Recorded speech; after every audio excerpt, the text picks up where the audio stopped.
Vamos a avanzar lo que son las dermatosis ampollares. Se conoce con el nombre de dermatosis ampollares a todas aquellas dermatosis que prácticamente presentan ampollas, ¿de acuerdo? O ampollas o vesículas. Generalmente las vesículas se unen para formar ampollas. Sabemos que ambas son cavidades circunscritas con contenido líquido o seroso o hemático o serohemático.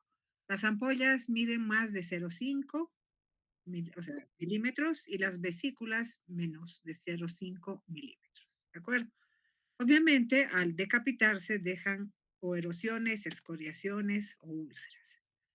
Vamos a recordar un poco lo que es la estructura de la piel. A grandes rasgos tenemos la epidermis, tenemos en el borde de la epidermis, ¿no es cierto?, la membrana basal, que es la generadora, digamos, de todas las células. Tenemos la dermis y el tejido celular subcutáneo. Esquemáticamente, a su derecha tiene la composición de todo lo que es la epidermis, ¿no? Todas las capas, ¿de acuerdo? Ahí está la membrana basal. Tenemos los estratos espinoso, granuloso, córneo, las células de Langerhans, que generalmente se encuentran eh, dispersas, digamos, en la epidermis, los melanocitos que están pegados a la membrana basal, todas estas son estructuras de la membrana, eh, perdón, del segmento de la epidermis. Ahí están las capas, que de afuera hacia adentro son 6, en algunos lugares, porque en otros son solo 5. En la capa córnea, por ejemplo, la capa lúcida se presenta solamente en palmas y plantas, por eso es que las tenemos más gruesas. Ahí está la estructura no solamente de la piel, tenemos a la dermis, o sea, no solamente la epidermis, tenemos a la dermis, donde encontramos estas organelas, ácido hialurónico, elastina, colágeno, fibroblasto.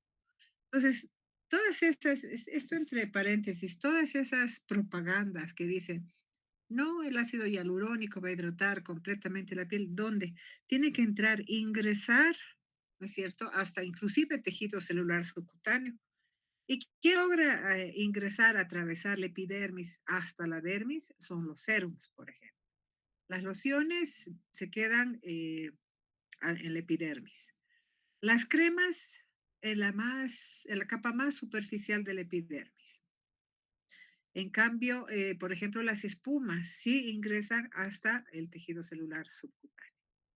Entonces, hay que ver qué excipiente nosotros vamos a recetar a nuestro paciente si queremos nosotros darle alguna de estas sustancias para que mejore no solamente la textura de la piel, sino la turgencia. Entonces, la dermis está compuesta por 4 sistemas, ¿no?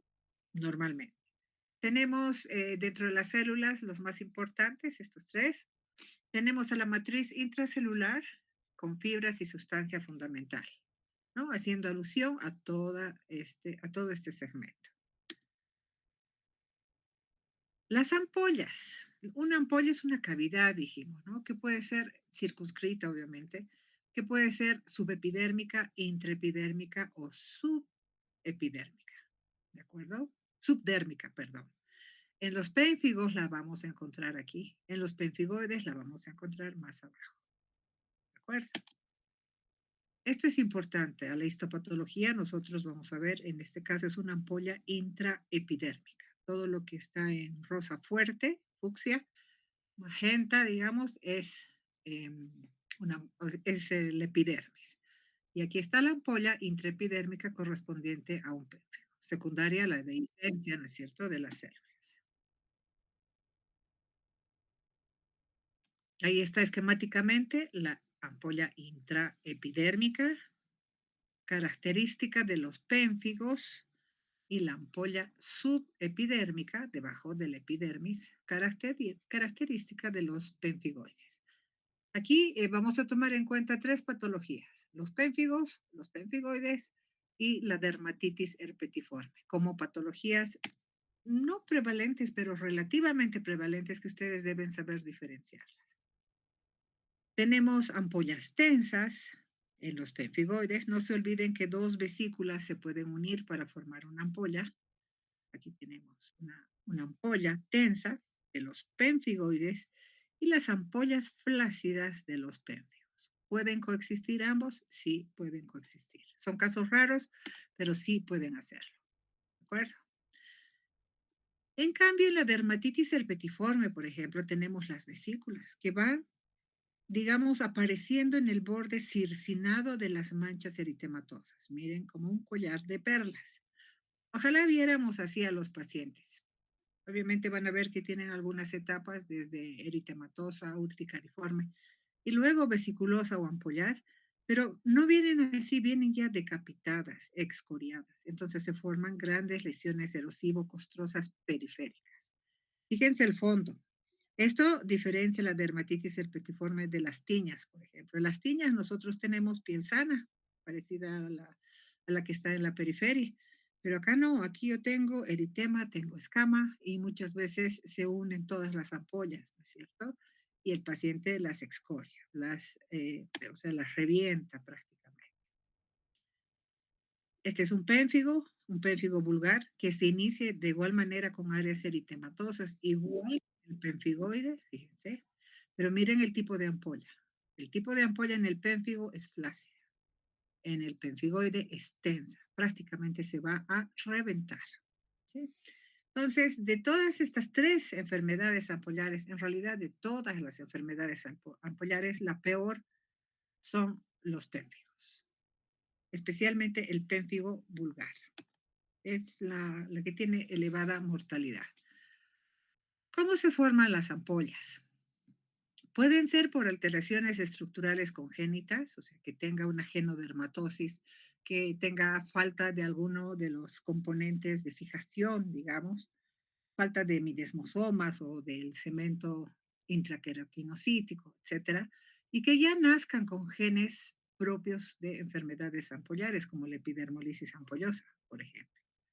Puede ser por destrucción de las células epidérmicas, por un proceso inflamatorio, por ejemplo, una quemadura, ¿sí? Química o física, por edema entre las células, que aumenta el espacio intercelular, producido, por ejemplo, como por los eczemas, eczema de contacto, generalmente, o por mecanismos autoinmunes, que este es el caso, ¿no? Todas las enfermedades que vamos a hablar acá son autoinmunes, ampollares autoinmunes, donde los autoanticuerpos propios del paciente pues destruyen las uniones, digamos, o los mecanismos de fijación, sea de la epidermis o de la dermis.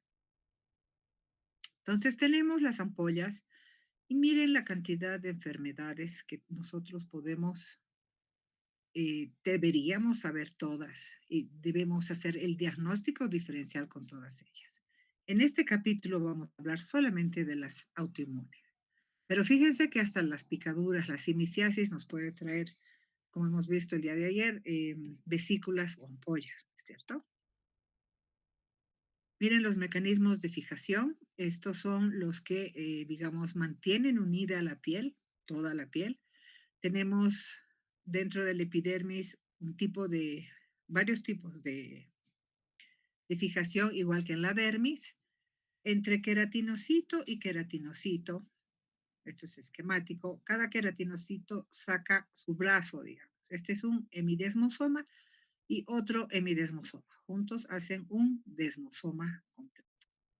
¿De acuerdo? Entre ellos se unen así y también estos tienen que unirse a través de fibrillas de anclaje a la membrana celular, esquemáticamente.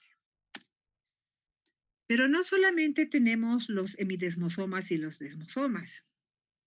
Los hemidesmosomas y las adhesiones focales son, digamos, componentes o están compuestos por integrinas. Estos son receptores de superficie celular. Son muy importantes en la génesis de los pemphigoides. Fíjense que aquí tenemos varios tipos de unión. Unión oclusiva tratando de cerrar, realizar un zipper entre dos queratinocitos. Uniones de anclaje tratando de unir, ¿no es cierto? Todo lo que son las proteínas entre célula y célula, en la pared celular. Hay otras uniones que forman canales para tratar de transferir algunas sustancias y otras que se anclan directamente a la unión o a la membrana celular a través de fibras prácticamente. Y también se conocen con el nombre de hemidesmosoma. ¿De acuerdo? Los desmosomas y las uniones adherentes están compuestas por caderinas. ¿De acuerdo? Este es un esquema, esta es una membrana celular, ¿de acuerdo? Formada por desmogleínas y desmocolinas. Estas hacen, digamos, ¿cómo puedo explicarles? Estas son las que están dentro de la célula del queratinocito y van a actuar a través de las desmoplaquinas. ¿Para qué? Para formar sus hemidesmosomas. ¿De acuerdo? Entonces, ultraestructuralmente pasa esto. Y nosotros, a través de la microscopía electrónica, vamos a ver que entre queratinocito y queratinocito tenemos una especie de cemento o sustancia intercelular. Estos semidesmosomas son desmogleínas y desmocolinas. Así se ve al microscopio electrónico. Miren cómo se produce prácticamente un cierre total entre queratinocito y queratinocito. Es que así tiene que ser, ¿no? Si no, sería una puerta de entrada para cualquier patógeno. Entonces, aquí tenemos las uniones que les decía, ¿no? La célula uno, la célula 2, con sus hemidesmosomas, que característicamente están centradas o tienen al centro una especie de sustancia o líquido celular que actuaría como cemento. Aquí nuevamente está en la estructura las desmoglobinas, las plaquinas, las placoglobinas. Aquí tenemos el desmosoma ya formado. Fíjense que los tonos rojos oscuros son desmogleínas, los rosados son desmocolinas. Globinas actuarían como sellos, digamos, para evitar que se destruyan o que se salgan las desmogleínas y las desmogolinas. De igual manera, las uniones son caderinas, las que tenemos, tratando de formar una especie de pared con ladrillos, digamos así, y el cemento intercelular. Entonces, en cambio, en la dermis la cosa cambia. Aquí tenemos los queratinocitos, tenemos sus hemidesmosomas, llamados también filamentos de anclaje, ahí está, que también se localizan en la parte baja, digamos, de lo que es la membrana basal. Necesitamos colágeno tipo 7, ¿de acuerdo? Para que tengan resistencia a estas fibrillas de anclaje. ¿Qué es lo que sucede cuando la ampolla es subepidérmica? Tenemos dos tipos de proteínas, aquí tenemos, y se ve mejor, tenemos dos tipos de proteínas, unas que se localizan sobre la lámina, sobre la membrana basal, que tiene los componentes, lúcida y densa, ojo, y el otro que se localiza por debajo. Son dos tipos de proteínas que se presentan en estas enfermedades ampollares, como las vamos a ver. Entonces ahí aparecerán los pemfigoides en este caso. Entonces este cuadro lo tienen en su texto. Fíjense que todos los pénfigos, aquí hay variantes de los pénfigos, tienen desmogleínas como antígeno implicado. ¿Cuál? La desmogleína tipo 3. Y todos los anticuerpos son IgG, todos. IgG4 para alguna variante donde no encontramos las ampollas, sino más bien descaman nuestros pacientes, ¿no? IgG4, ojo con eso. Y si la ampolla es subepidérmica, empiezan los perfigoides. Los perfigoides, la dermatitis herpetiforme y otras colagenopatías. Mire, el antígeno implicado generalmente son proteínas de 180 kilodaltos, de hay otra de 240 para el perfigoide apoyar. Y el anticuerpo implicado también es la inmunoglobulina G. Pero en este caso, igual es la inmunoglobulina G4 y G3, aquí se fija. En el herpes gestacional es la G1. Pero la dermatitis herpetiforme, que antiguamente se creía que los antígenos eran simplemente IgA granular, actualmente se ha visto que tenemos IgA eh, fibrilar, filamentosa. Ojo, entonces son dos tipos de antígenos implicados. Empecemos con los pénfigos. El pénfigo, como enfermedad autoinmune ampollar, se caracteriza por la formación de ampollas flácidas, ¿no? Debido a una alteración en la cohesión celular. Normalmente se presenta en la raza judía, más fíjese, aproximadamente 3 personas por 1.000.000, o sea, no es tan prevalente, pero más se ve en mujeres que en varones. Personalmente, en toda mi práctica, he visto más hombres que mujeres. Creo que he visto un par de mujeres y el resto han sido muchos varones, ¿no? Por lo menos aquí en La Paz. Se presenta entre los 50 y 60 años. Mis pacientes oscilaban desde los 30 hasta los 80 años. ¿Sí? Entonces, este es un rango que está en los textos. Tenemos factores genéticos, sí, implicados. Hay genes con los que se nace a veces para producir dehiscencia de las desmogleínas y desmocolinas, factores autoinmunes, a veces relacionados con procesos ambientales o con químicos, fármacos, ojo, hay toxidermias ampollares, no se olvide, inducidas por medicamentos, por penicilina principalmente. Y entre otros podemos mencionar a cualquier químico, por ejemplo, los plaguicidas sí pueden desencadenar, ¿no? Vamos viendo.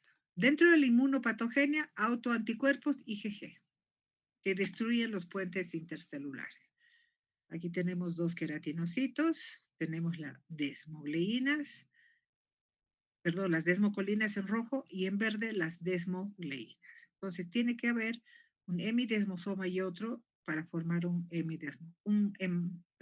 desmosoma completo.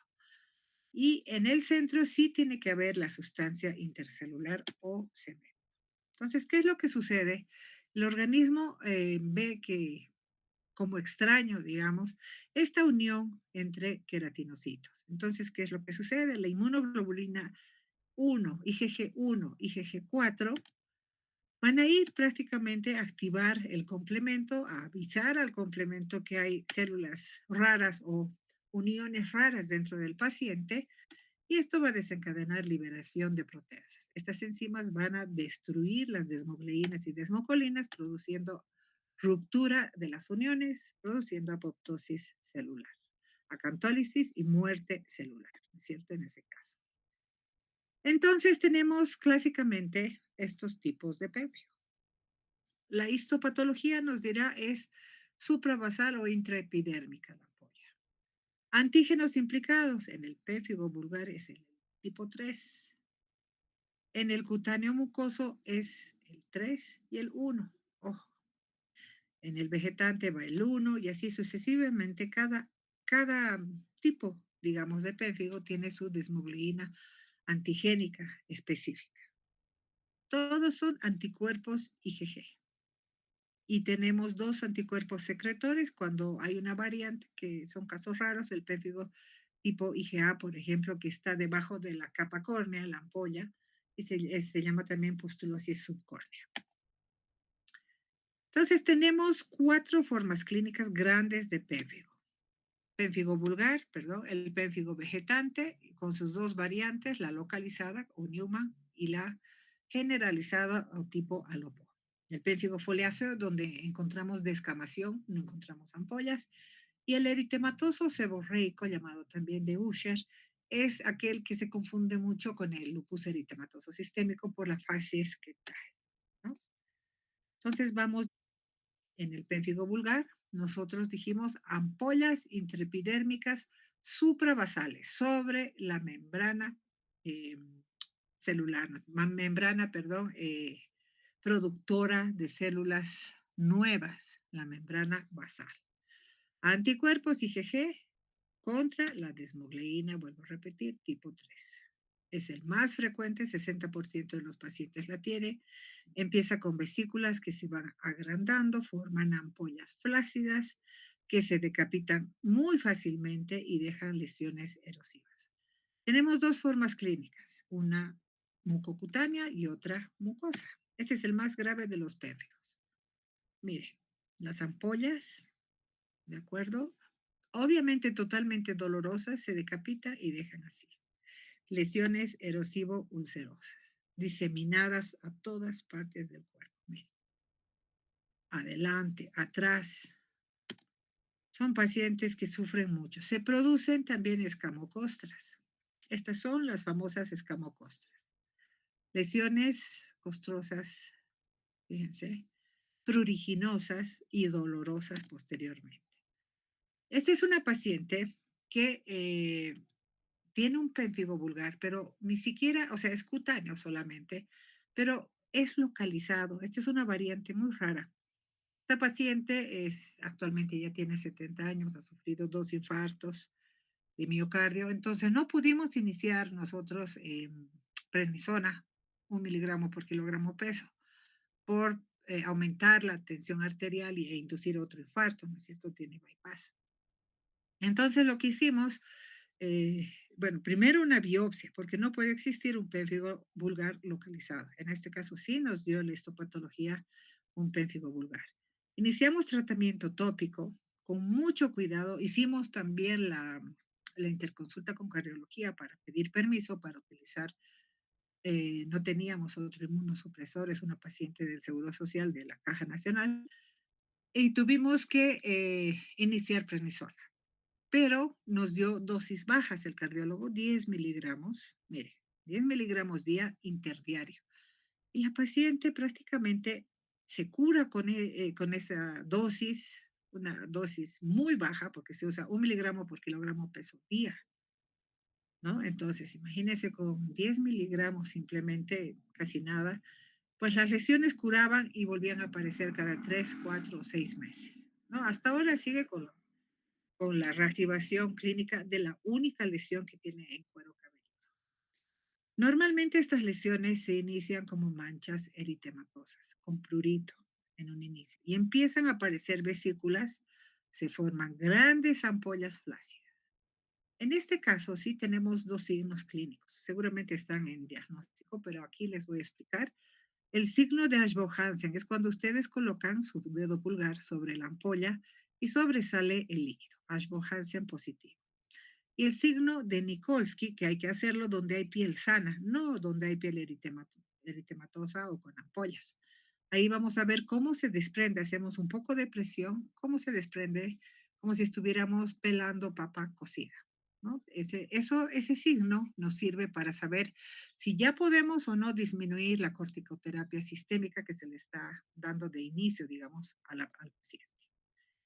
Generalmente se hace al principio y se debería hacer a los 21 días para ver si sigue o no la dehiscencia interqueratinocítica. Entonces, el paciente inicia así, pero viene así a la consulta. Ojalá viniera así con lesiones limpias, ¿no es cierto?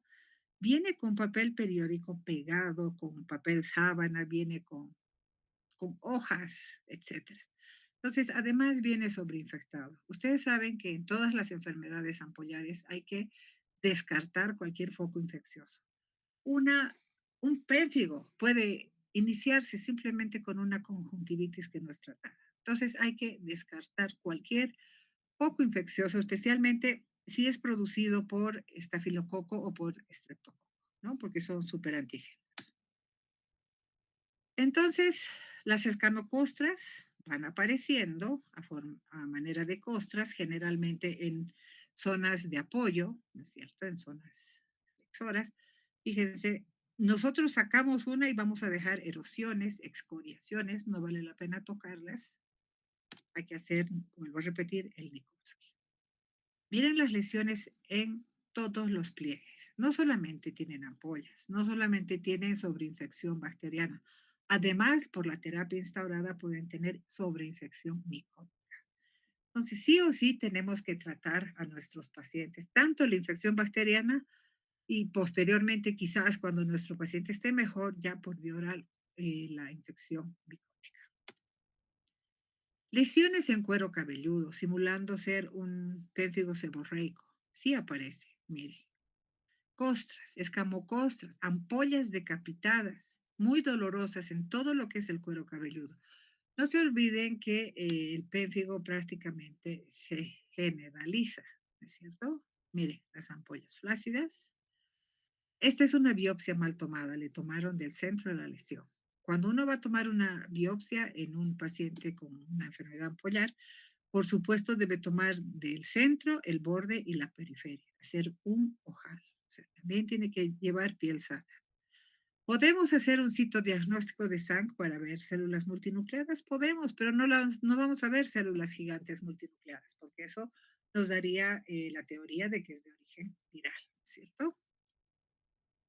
Más lesiones, miren cómo se decapitan todas las ampollas. No me gusta a mí decapitar las ampollas porque tienen factores de crecimiento epidérmico en el techo. Entonces, muchas veces lo que hago es aspirarlas, simplemente aplicar yodopovidona y a la semana se seca, ¿no? Obviamente, iniciamos lo que es la prednisona, 1 miligramo por kilogramo peso.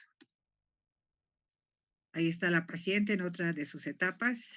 Fíjense, un pérfido vulgar localizado, ya decapitado y viene así con lesión ulcerosa. Entonces, ¿qué hay que hacer acá? Simplemente evitar la sobreinfección, damos antibióticos, regulamos su dosis de prednisona siempre con apoyo cardiológico. Miren, las lesiones pueden diseminarse a los párpados, nariz, no respeta nada, son escamocostras que van diseminándose. Las ampollas generalmente se presentan en el tórax y en el abdomen, ¿no? Ampollas flácidas que inician con un eritema, totalmente flácidas. Se decapitan al simple roce y dejamos estas lesiones ampollares. Estos son pacientes que deben estar en los aislados, en áreas aisladas, porque se sobreinfectan con cualquier eh, bacteria, virus o bien parásito, ¿no? Mucho cuidado con estos pacientes. Son pacientes inmunosuprimidos. Y cuando afecta la boca o las lesiones mucosas, las vamos a ver a manera de aftas, miren, cubiertas de fibrina. A veces solamente vemos pénfigo mucoso y no hay en la piel, no hay cutáneo mucoso. Es muy raro, pero sí podemos apreciar lesiones, miren, cubiertas por fibrina, dolorosas. Aquí podemos o iniciar tratamiento con prednisona o bien hacemos preparar una crema de clobetasol en orobacia, ¿no? Porque también crea costras hemáticas en el borde de los labios. En los ojos, mire la ampolla.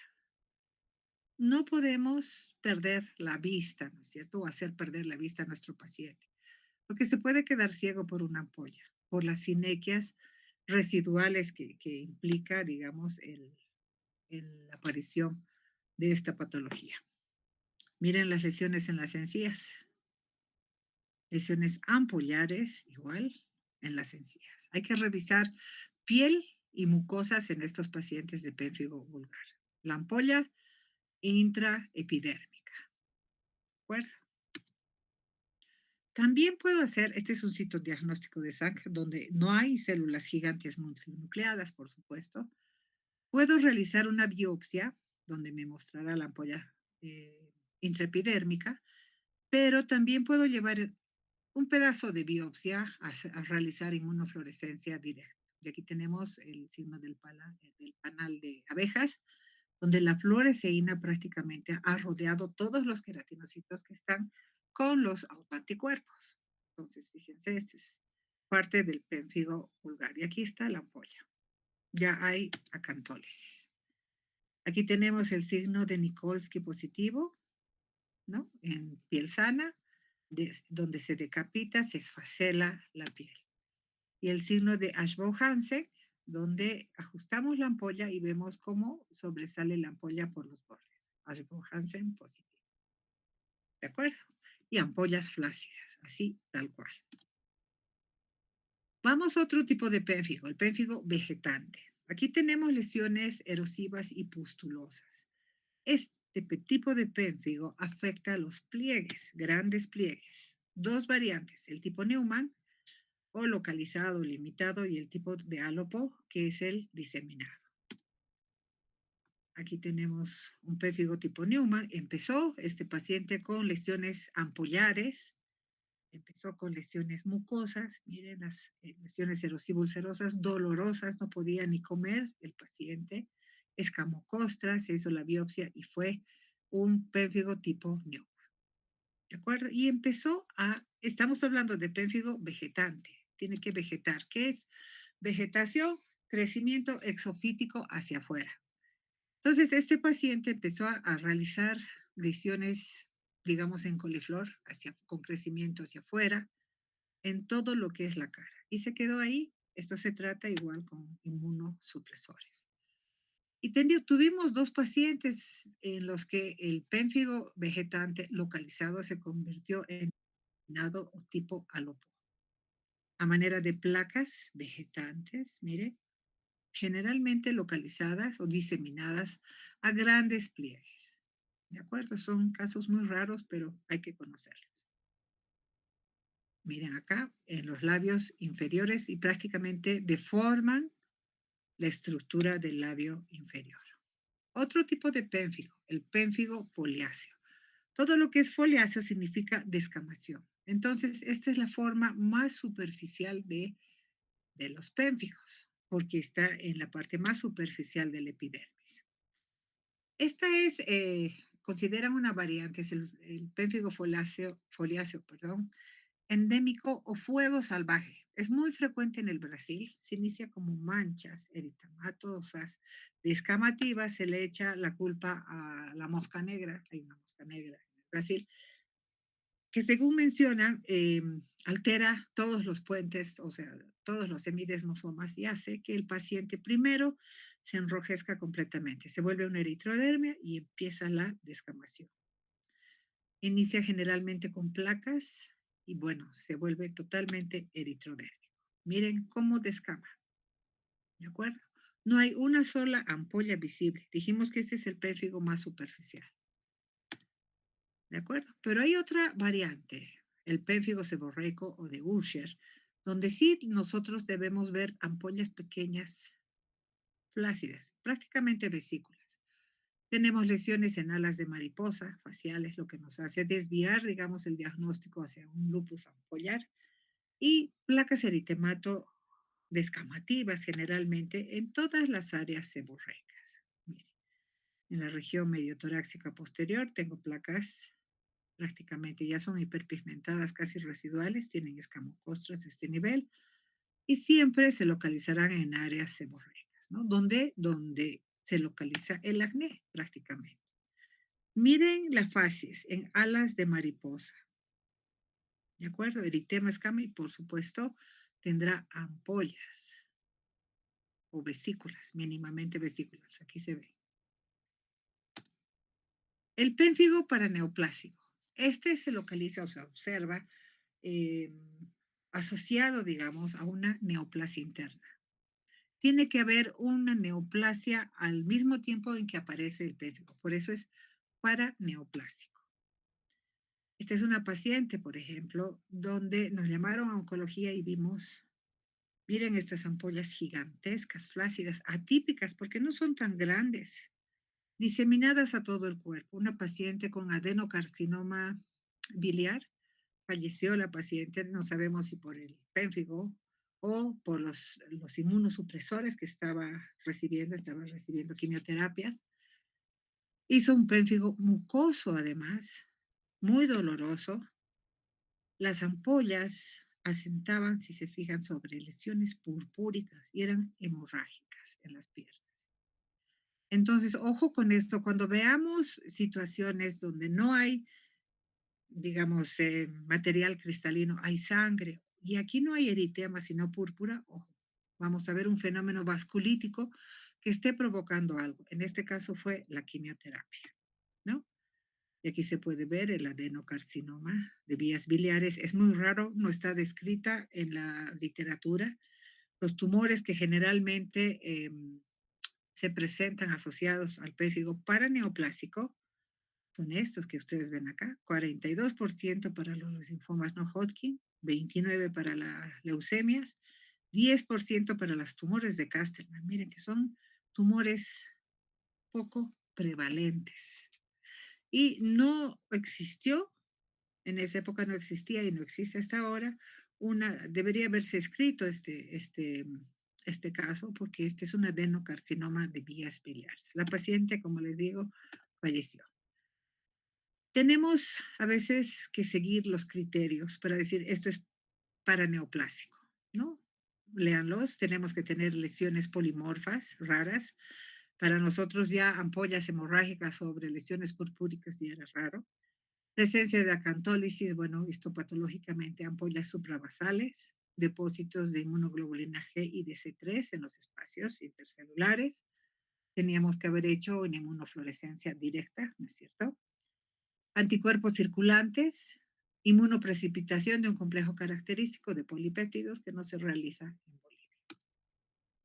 Otro tipo de pérfido, el medicamentoso, que lo han visto en toxidermias ampollares. Estas son muy parecidas en un inicio al pénfigo foliáceo. Los medicamentos a los que se les echa la culpa son estos, generalmente los que ustedes leen aquí. Pero yo he visto pénfigo por penicilina, pénfigo por losartán, les voy a mostrar. O sea, cualquier medicamento, inclusive el ibuprofeno, tiene sus indicaciones, está en el prospecto, que es el papelito que meten a la cajita, ¿no es cierto?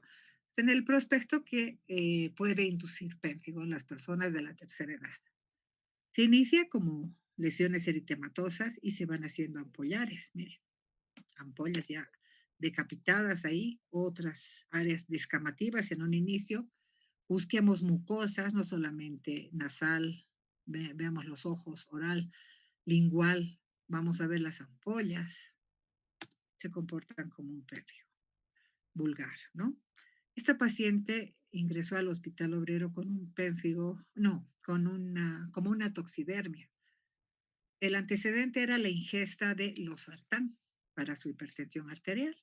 No está descrito tampoco el losartán en estos casos. Y sí, mire, hizo lesiones erosivulcerosas, costrosas, ampollares. La paciente falleció, jóvenes, porque tardaron los dermatólogos del Hospital Obrero en llegar al diagnóstico. Decían, esta es una toxidermia, pero aquí hay escamocostras.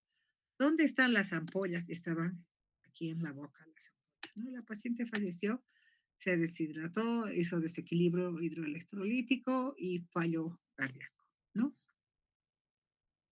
El diagnóstico, en general, nosotros buscamos los signos semiológicos, Nikolsky positivo y Ashburn-Hansen positivo. Vamos a hacer una biopsia, podemos pedir inmunofluorescencia directa. Lo hacen en Celadis. Para eso necesitamos transportar la pieza fresca, ¿no?, de la biopsia en un contenedor con nitrógeno líquido. Y la histopatología, por supuesto, que nos ayuda con la localización, digamos, o la topografía de la ampolla intraepidérmica. La inmunofluorescencia directa, ahí está, de más de cerca, nos dará el panal de abejas, ¿no? Dándonos a conocer la IgG, en este caso, que está rodeando cada queratinocito. Y obviamente aquí está ya la separación de la ampolla. Diagnóstico diferencial entre todas las ampollares, ¿no? Pemfigoide ampollar, todo sufijo oide es parecido a, ¿no es cierto? Eso significa. Parecido al pénfigo. Entonces aquí yo, ¿qué voy a buscar? Ampollas, voy a encontrar más bien ampollas tensas. El pemfigoide gestacional, por supuesto, tiene que haber embarazo. Ojo con el tratamiento aquí, ¿no? Tenemos una paciente embarazada, mujer embarazada. Ojo con lo que vamos a utilizar como tratamiento. ¿Qué vamos a hacer? Aislamos a nuestro paciente, utilizamos obviamente todo para desinfectarnos las manos, los pies, utilizamos batas desechables, barbijos, gorros. Hacemos limpieza de la piel, generalmente metemos en baños de inmersión a nuestros pacientes con permanganato de potasio, que es bactericida, virucida, fungicida. Y se inicia o sea, la inmunoterapia en general. Podemos usar inmunosupresores como los corticoides, entre 1 a 1,5 miligramos por kilogramo peso día. Inmunoglobulinas, esto me gusta para las mujeres embarazadas con pemphigoide ampollar, por ejemplo. Podemos dar 2 dosis, una semanal, sin problemas. Inhibidores de la yaquinasa. Tenemos rituximab acá, por lo menos en el Hospital Obrero hacemos juntas médicas cuando tenemos pacientes con ampollares, tenemos rituximab. Entonces sí, se utiliza. Y entre otros, actualmente están utilizando inhibidores hasta del factor de necrosis tumoral alfa. Usamos pentoxifilina, nos ayuda mucho la pentoxifilina cuando el pénfigo es medicamentoso, por ejemplo. Y hay muchos medicamentos en investigación. Los pemfigoides, parecidos al pérfido. En este caso, tenemos un grupo de enfermedades autoinmunes donde tenemos ampollas tensas, ampollas que se van a reventar, ¿de acuerdo? Son subepidérmicas, no se olviden, están debajo de la membrana basal. Son intradérmicas, si ustedes quieren. Generalmente se presenta en pacientes de la tercera edad, veo en varones y en mujeres. Cuando yo veo pemfigoides, pues tengo que descartar una patología sistémica, generalmente neurológica. ¿Y cuál es la fisiopatología? Todas las inmunoglobulinas del tipo IgG van por debajo, fíjense, de la membrana basal, aquí está la membrana basal, y por encima, justamente por encima, porque hay dos proteínas. Aquí tenemos la proteína de 230 kilodaltons y por debajo tenemos la de 180 kilodaltons. Entonces, atrapan o sí, van contra estas dos proteínas, destruyendo los puentes de unión, ¿de acuerdo? Los hemidesmosomas y producen la cantólisis con la producción de la ampolla. Ampolla subepidérmica. Miren la clasificación. Todas son bastante raras. Sí, vamos a hablar del pemphigoide ampollar y el de las membranas mucosas, que son los más prevalentes. ¿De acuerdo? El pemphigoide ampollar. La forma clínica más frecuente de todos los pemfigoides. 10 casos por 1.000.000, a diferencia del pénfigo vulgar, ¿no? Que eran 2.9 por 1.000.000. Afecta a ambos géneros. Pacientes de la tercera edad que inician primero con prurito, como si fuera un eczema. Se hacen ronchas, fase urticariforme, y luego se hacen ampollas. Tiene tres formas clínicas. Por eso cuando un paciente de la tercera edad nos dice, me está escociendo, me pica, tenemos que ver las lesiones. Si son urticariformes, si son placas, qué son, si son ampollas, porque sí pueden terminar en ampollas. Miren este algoritmo. Los autoanticuerpos de 180 kilodaltons y de 230 kilodaltons. ¿Cómo se van formando? Reclutan eosinófilos, liberan el complemento y a través de las enzimas proteolíticas producen alteraciones a cantólisis. Miren, de una o de otra o de la tercera manera. Siempre hay acantólisis y siempre se produce la formación de ampolla. Aquí se encuentra, esta es la lámina de la membrana basal, la lámina lúcida y la lámina densa. Entonces las proteínas se encuentran, la de 180K y la de 230 por debajo de la lámina. Ahí es donde se produce la ampolla prácticamente, ¿no? Ahí está la presentación eczematosa con eritema y escama. Nosotros miramos y decimos, es toxidermia. Preguntamos si hay antecedente medicamentoso, perdón, y no hay. Totalmente pruriginoso. ¿Qué hacemos ahí? Podemos utilizar corticoides tópicos, antihistamínicos. Si la lesión persistiera, ojo, sí vamos a iniciar corticoterapia si se nos permite.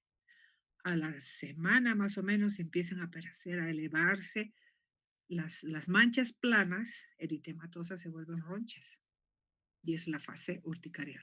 Ahí generalmente se hace ya la biopsia que nos va a dar la presentación ampollar, o sea, el pemfigoide ampollar. Miren las ampollas, tensas, escamocostras, positivo, ¿no es cierto? Totalmente tensas y ya que se van a reventar. En este caso, jóvenes, yo no utilizo 1 miligramo por kilo peso de prednisona, utilizo 5 miligramos de prednisona al día. Y ustedes van a ver que en 2 semanas desaparecen las lesiones. Generalmente se localizan en las piernas, empieza ahí. Yo he visto casos muy diseminados de ancianitos, muy olvidados por la familia, donde las ampollas prácticamente se les han diseminado, ¿no? Y me los mandan, me los envían al 9 de abril, me envían del geriátrico, me envían del LUO, me envían del obrero, me envían del materno infantil inclusive. Pero a mí, quienes me han llamado la atención son los ancianos, ¿no? Los pacientes geriátricos.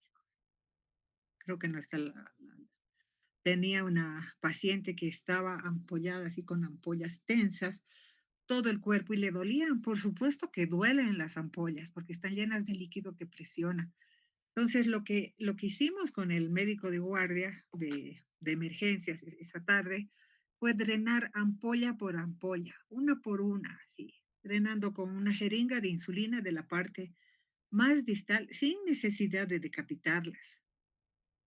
Pusimos yodopovidona, vendamos a la paciente y la trajeron a la semana. Indicamos 5 miligramos de prednisona. Era una paciente que tenía miastenia gravis, si mal no me acuerdo una, y la otra creo que tenía Parkinson. Eran dos. Entonces, las lesiones desaparecieron, me las enviaron a las 2 semanas totalmente curadas. Desde ese día me mandan a los R3 a rotar dermatología. Hacen un mes de rote de dermatología en mi policlínico conmigo. Entonces, bueno, se fueron curadas las ancianitas. Todo esto nosotros debemos verificar que no las abandonen, ¿no es cierto? Que muchas veces se sobreinfectan y eso es lo que debemos evitar. El diagnóstico, por supuesto, vamos a hacer una biopsia para demostrar la ampolla subepidérmica. No solamente nos vamos a basar en la clínica en este caso, porque generalmente es letal debido al tratamiento muchas veces y a las enfermedades sistémicas que pueden acompañarlas, ¿no? Esto está al revés, esta es la membrana basal, miren, aquí está la epidermis y esta es la dermis. Ya. Aquí tenemos a la ampolla subepidérmica, tendría que ser. Entonces, mi tratamiento, corticoides, low, low and slow. Esa es para mí una regla de oro tanto para ancianos como para niños. Low, low en inglés es despacio, bajo, bajo y despacio. Low, low and slow, lento. Si yo tengo un medicamento que puedo darle cada 12 horas, le voy a dar cada 12 horas, no cada 6 ni cada 8. ¿De acuerdo? Entonces, con mucho cuidado, dosis cortas, prolongadas, siempre en los dos extremos de la vida, porque ambos extremos están inmunosuprimidos. El niño porque o sea, no tiene un sistema inmunológico totalmente maduro y el ancianito porque ya lo tiene decadente. Entonces, cuidado con las dosis elevadas.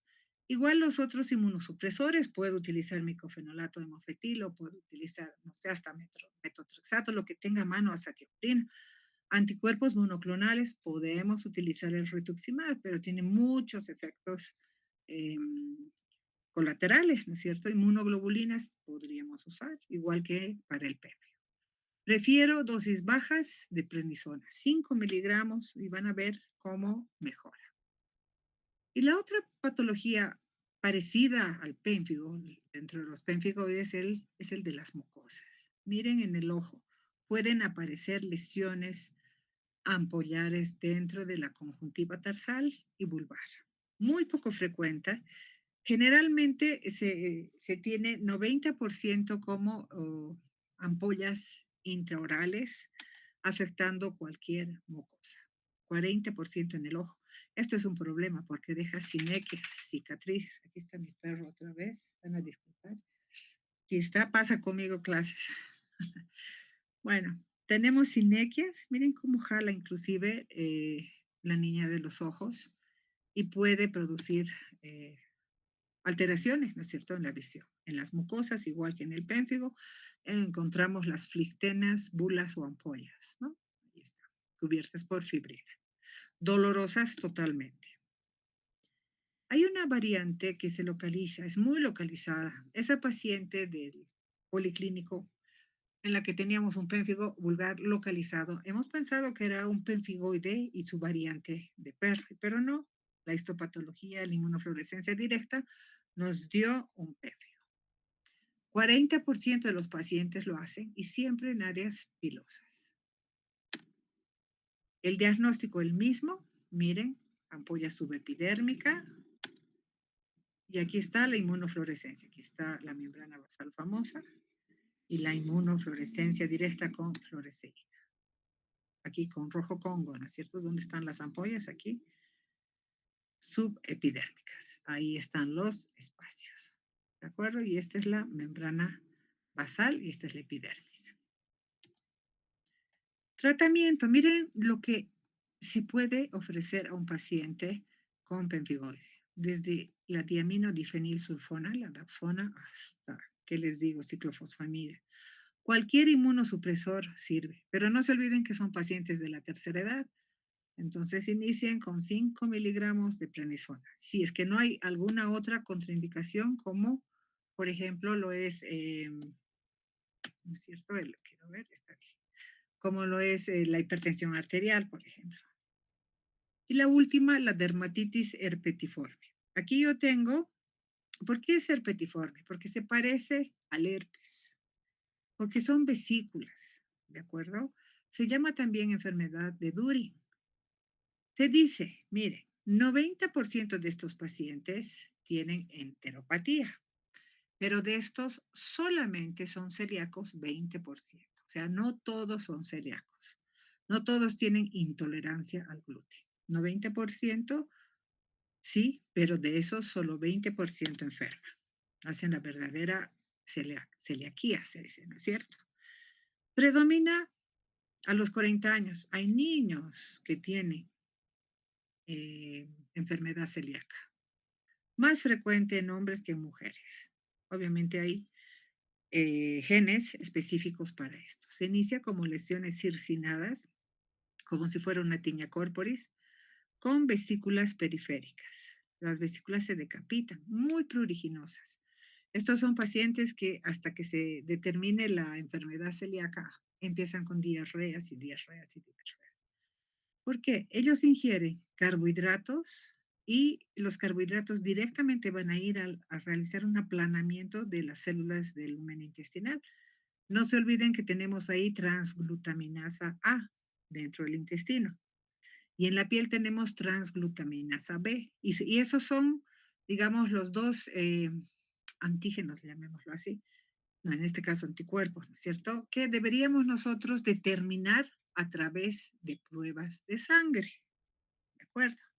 Entonces, si el paciente que tiene enfermedad celíaca ingiere carbohidratos, va a tener diarreas constantes con comer un pan, con comer cualquier carbohidrato. Y además, 20% de ellos desarrollan las ampollas en la piel. Ojo, ¿no? ¿Y a qué se debe? Obviamente al mismo juego de las transglutaminasas con los linfocitos T helper 2. ¿Sí? Se unen, alteran el lumen intestinal, producen diarrea por aplanamiento de las vellosidades, como se llame, y en la piel prácticamente se producen estas lesiones. Miren, aquí esto es en la piel y en el intestino. Tenemos a los linfocitos T, los CD4, tenemos a las células B también que van a ir a liberar los anticuerpos contra la transglutaminasa A en el intestino y B en la piel, ¿no? ¿Qué laboratorio hace eso? No hacen todos los laboratorios. Aquí le hace quién? Le hace Plexus, le hace también Laboratorio La Paz y Laboratorio Limane, no hay más. Entonces, dos tipos principales basados en los depósitos de IgA. Antiguamente era solamente granular, ¿de acuerdo? Ahora sabemos que la del tipo fibrilar también existe y se observa solamente en japoneses. La inmunoglobulina comprometida es la inmunoglobulina A, la secretora, ¿cierto? Miren, ahora son dos. Esto es sacado, este es de un último artículo, creo que está más adelante, del 2026 y se considera positivo en la raza japonesa. Miren las lesiones circinadas, decapitadas, cubiertas por pequeñas costras hemáticas en este caso y muy pruriginosas. Generalmente se inicia con prurito. Hay que hacer una biopsia, jóvenes. El prurito se localiza generalmente en áreas de presión, ¿no es cierto? Fíjense en áreas de rodillas y codos.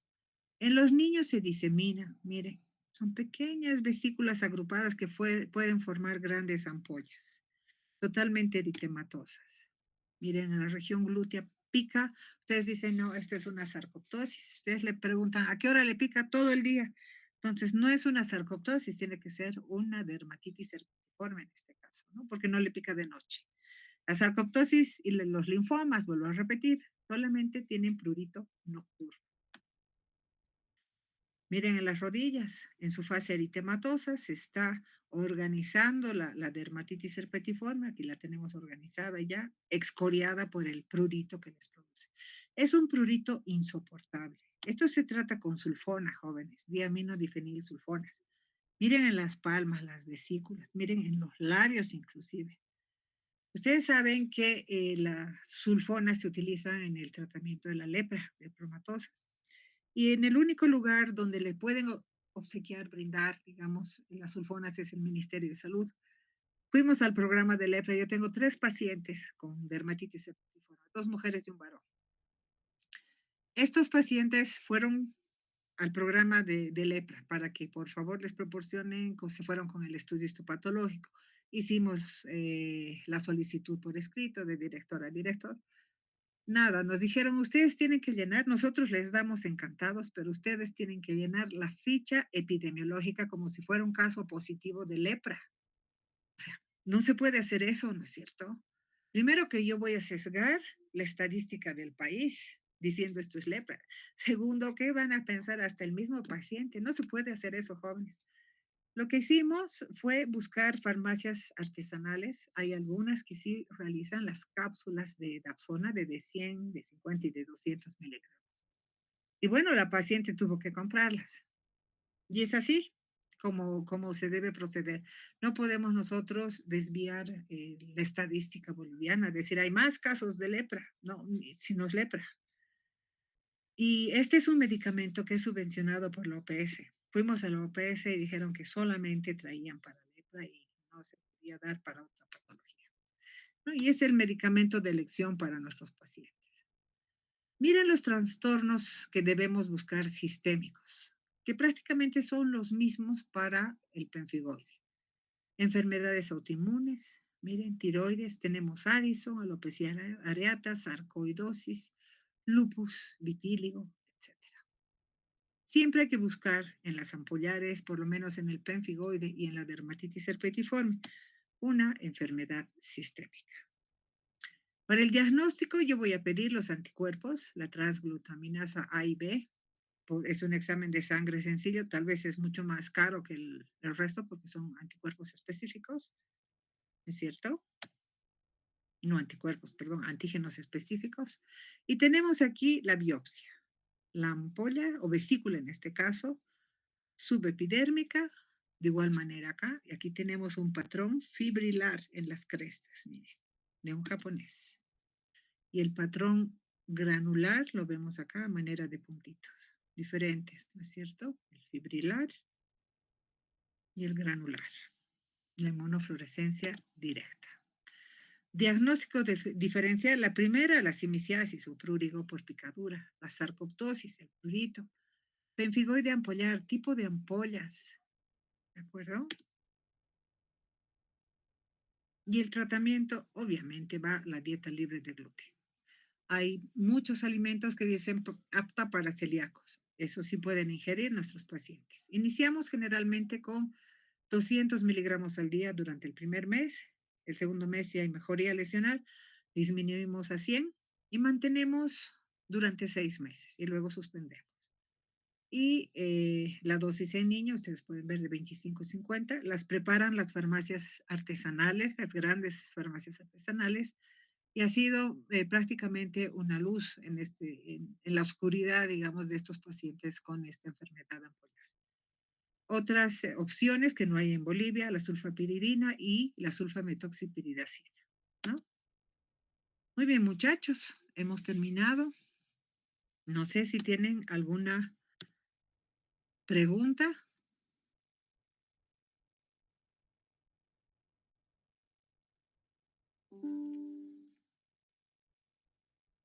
¿Tienen alguna pregunta, muchachos? ¿O se han dormido? ¿Están agotados? A ver, ¿ninguna? Bueno, el día